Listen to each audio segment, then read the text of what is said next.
ప్రపంచంలోనే అత్యంత కలుషిత రాజధానిగా ఢిల్లీ నమోదైంది. విపరీతంగా పట్టణీకరణ పెరుగుతుండటంతో అదే స్థానంలో కాలుష్యం పెరిగిపోతోంది. అత్యధిక వాహనాల వాడకం ఇతరత్ర కారణాలతో ప్రపంచంలోని పలు దేశాలు కాలుష్యంతో ఉక్కిరిబిక్కిరి అవుతున్నాయి. ఢిల్లీ కాలుష్య కొలిమిగా మారింది.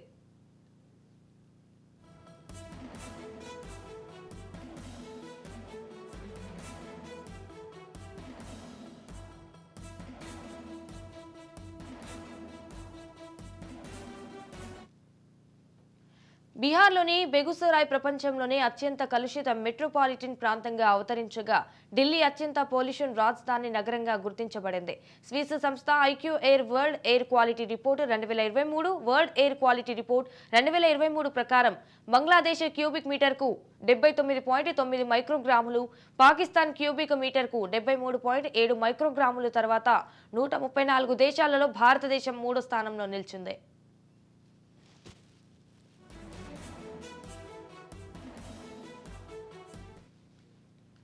భారతదేశం 2022లో క్యూబిక్ మీటర్కు 53.3 మైక్రోగ్రాములు సగటు PM 2.5 గాఢతతో 8వ అత్యంత కలుషితమైన దేశంగా నిలిచింది. క్యూబిక్ మీటర్కు సగటున 118.9 మైక్రోగ్రాముల PM 2.5 గాఢతతో బెగుసరాయి ప్రపంచవ్యాప్తంగా అత్యంత కలుషితమైన మెట్రోపాలిటన్ ప్రాంతంగా నిలిచింది. ఢిల్లీలో PM 2.5 స్థాయిలు 2022లో క్యూబిక్ మీటర్కు 89.1 మైక్రోగ్రాముల నుంచి 2023 నాటికి క్యూబిక్ మీటర్కు 92.7 మైక్రోగ్రాములకు పెరిగాయి. 2018 నుంచి ప్రపంచంలోనే అత్యంత కాలుష్య రాజధాని నగరంగా 4 సార్లు దేశ రాజధాని నిలిచింది.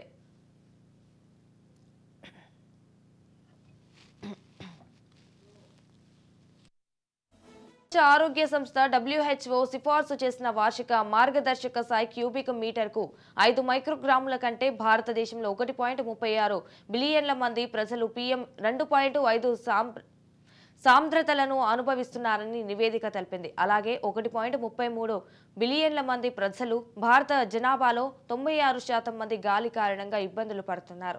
పరిశోధన సంస్థలు, ప్రభుత్వ సంస్థలు, విశ్వవిద్యాలయాలు, విద్యా సౌకర్యాలు, ప్రైవేటు కంపెనీలు, సిటిజన్ సైంటిస్టులు నిర్వహిస్తున్న 30,000కు పైగా రెగ్యులేటరీ ఎయిర్ క్వాలిటీ మానిటరింగ్ స్టేషన్ల నుంచి నివేదికను తయారు చేసింది.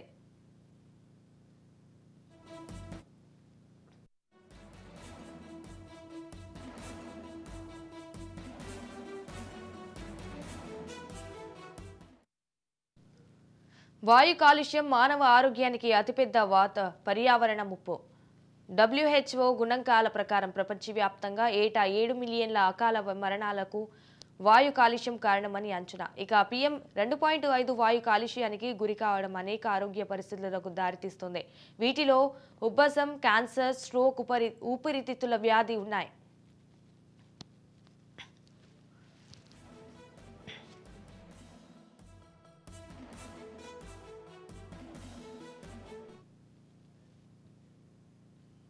రైట్, ఇక దీనిపై మరింత సమాచారం మా ప్రతినిధి విజయ్ అందిస్తారు. Vijay, over to you. దేశంలోనే కాదు ప్రపంచవ్యాప్తంగా కూడా పర్యావరణం రోజు రోజుకు మరింత క్షీణిస్తోంది. అంతేకాకుండా ఏదైతే భారతదేశంలో ప్రత్యేకంగా చూసుకున్నట్లయితే వాయు కాలుష్యం రోజు రోజుకు ఎక్కువ అవుతోందని చెప్పడానికి ఇటీవల ఏదైతే స్విట్జర్లాండ్కి చెందిన ఐక్యూ అనే పర్యావరణ సంస్థ నిర్వహించినటువంటి ఒక సర్వే ద్వారా తేలిపోతోంది. అంటే ప్రపంచంలోనే అత్యధిక కాలుష్యం కలిగినటువంటి దేశాల్లో మొదటి స్థానంలో బంగ్లాదేశ్ ఉంటే, 2వ స్థానంలో పాకిస్తాన్ ఉంది, ఇక 3వ స్థానంలో భారతదేశం ఉంది. అంతేకాకుండా దేశంలోనే కాదు ప్రపంచవ్యాప్తంగా ఉండేటువంటి రాజధానుల్లో అత్యంత కాలుష్యం కలిగినటువంటి రాజధాని ఏదైనా ఉంది అంటే అది ఢిల్లీ. అంటే ఇది కేవలం 1వసారి మాత్రమే కాదు ఢిల్లీకి ఇటువంటి ఒక చెత్త రికార్డు రావడం. వరుసగా 4వసారి ఢిల్లీ ప్రపంచంలోనే అత్యంత కాలుష్యభరితమైనటువంటి రాజధానిగా ఒక చెత్త రికార్డు నెలకొల్పిందనే చెప్పుకోవాలి. అంతేకాకుండా మన దేశంలోనే ఉన్నటువంటి బీహార్కి సంబంధించినటువంటి బెలుగారాయ్ అనేటువంటి ఒక సిటీలో అత్యంత కాలుష్యమైనటువంటి నగరంగా ఈ నగరం ప్రపంచంలోనే టాప్ ప్లేస్లో ఉందంటే భారతదేశంలో పర్యావరణ పరిస్థితి లేకపోతే వాయు కాలుష్య పరిస్థితి ఎంత దారుణంగా ఉందో అర్థం చేసుకోవచ్చు.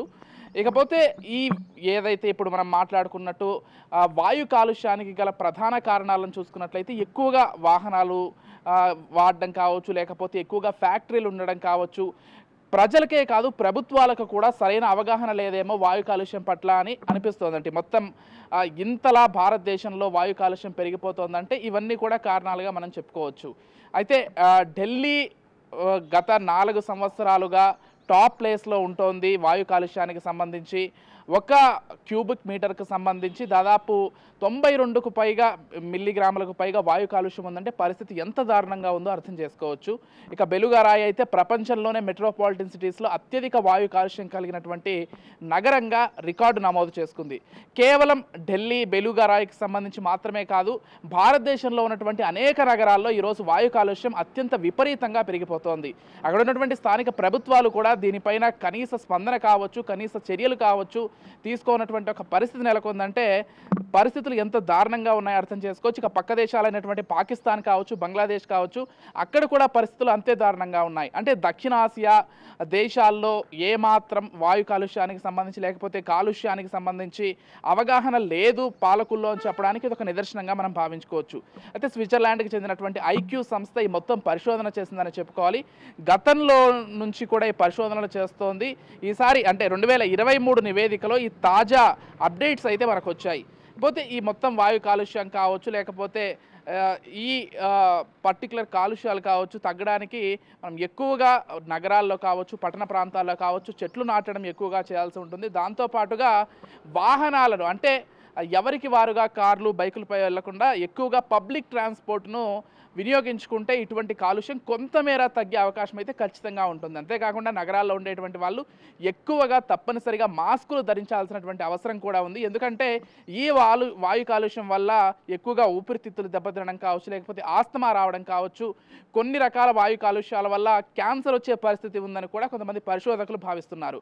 కాబట్టి వాయు కాలుష్యం వల్ల మనిషి జీవితానికి లేకపోతే ఈ మొత్తం మనిషి ఆరోగ్యానికి సంబంధించి ఎంత తీవ్రమైనటువంటి ప్రభావం చూపుతుందో కూడా పరిశోధకులు అయితే చాలా సుస్పష్టంగా చెప్తున్నటువంటి పరిస్థితి కనిపిస్తోంది.